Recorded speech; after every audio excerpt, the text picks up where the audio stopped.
అనగనగనగా ఒక రాజు గగనమునిలే మహారాజు కనపడలేదా యువరాణి ఈరోజు నీ చిన్ని వేలు అందించు చాలు కదలి వస్తాడు కథలు చెబుతాడు పండుగల్ని తానొచ్చి పండు వెన్నెలే తెచ్చి నీకందిస్తాడు పండుగల్ని తానొచ్చి పండు వెన్నెలే తెచ్చి నీకందిస్తాడు దిన్నకు దిన్న ఏడి వెన్నెల రేడు ఒంటరిగా ఈ ఊల ఉన్నాడు జాడైన చూడనీడు ఎందుకు నడిరే సూర్యుడు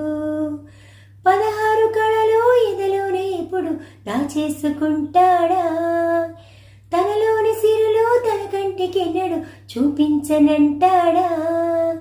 ఏడి వెన్నెల రేడు ఒంటరిగా ఈ మూల ఉన్నాడు.